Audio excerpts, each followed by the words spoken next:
portfolio. Portfolio. Portfolio yaitu apa namanya di sini adalah portfolio dari publikasi akademik saya. Dan ini ada blog saya juga masukkan meskipun udah mati dari entah udah lama banget. Terus ini adalah experience sama ya, ini akhirnya jadi 3 halaman CV-nya. Dari yang saya masukkan detailnya di sini. Nah, kalau kalian mau silakan. Kenapa ini jadi berbahasa Inggris ya, summary, experience, terus apalagi tadi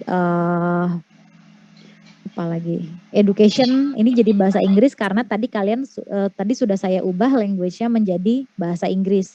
Jadi nanti kalian silakan coba isi LinkedIn-nya dengan apa namanya dengan profil yang kalian punya semuanya silakan dimasukkan. Terus nanti juga misalnya kalau kalian misalnya ada kegiatan ya, nah di bagian education nanti kalau kalian sudah mulai mengulik LinkedIn ini, nanti akan muncul nih kalian pernah ikut activities and societies apa di PNJ. Saya dulu masukkan Anjang Sana Sosial dan HMGP ya. Sebagai sekretaris. Nah, ini kalian bisa tulis di sini nanti. Jadi meskipun tidak ada bagian khusus organisasi yang kalian ikuti, tapi di bagian education bisa kalian masukkan di sini. Gitu. Terus apalagi ya? Ya, jadi seperti ini ya contohnya. Jadi kalian tinggal klik more saja di bagian atas nih di profil LinkedIn kalian, lalu save to PDF dan langsung jadi gitu. Dan ini bisa kalian, ini udah jadi CV profesional bisa kalian gunakan untuk mencari kerja nanti. Gitu. Dan ini juga sudah rapi kan, sudah ada semuanya. Semuanya ada. Oke. Sampai sini ada pertanyaan soal LinkedIn. Kenapa saya minta?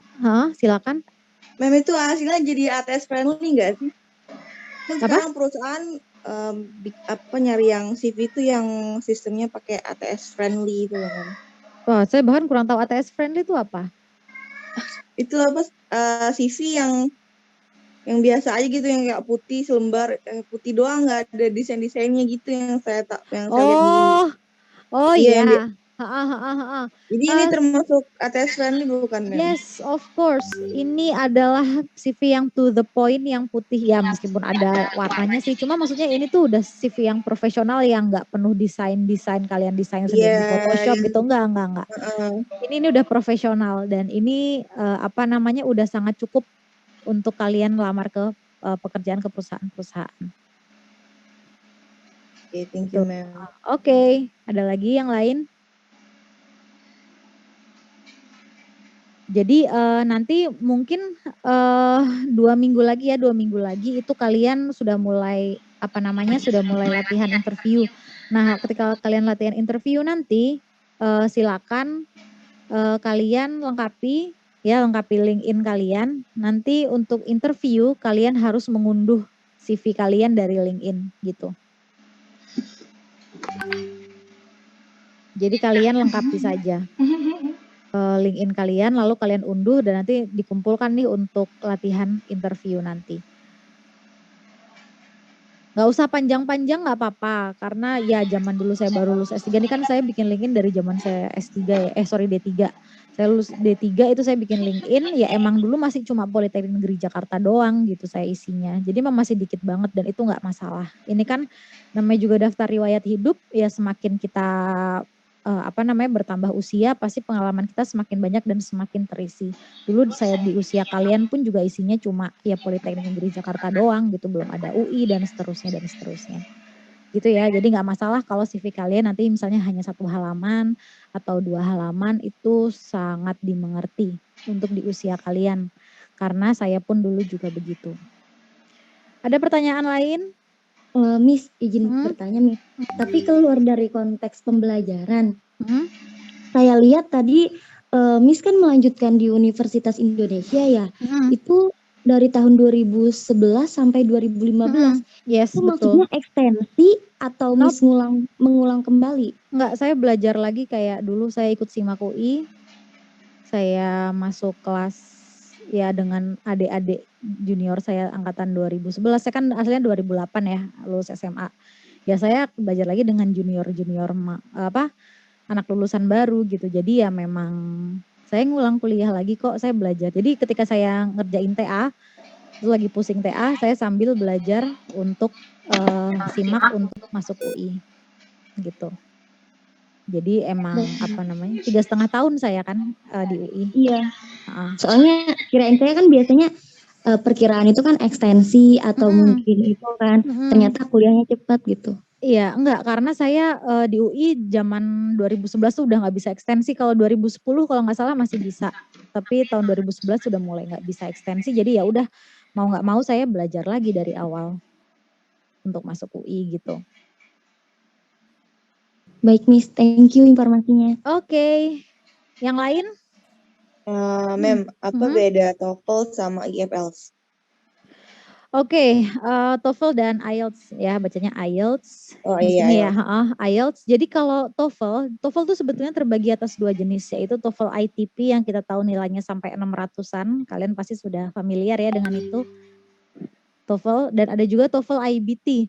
Nah, TOEFL IBT ini yang mirip IELTS. Jadi TOEFL TOEFL IBT itu menguji 4 skills berbahasa, yaitu membaca, menyimak atau mendengarkan, listening ya, membaca, menyimak, menulis, dan berbicara. Jadi nanti kalian ada tes berbicara. Saya pernah waktu saya ke Amerika, saya harus TOEFL IBT, karena kalau Amerika dia nggak mau nerima IELTS, karena TOEFL adalah produk Amerika. Jadi ini kayak semacam perang Inggris dan Amerika ya dalam bahasa.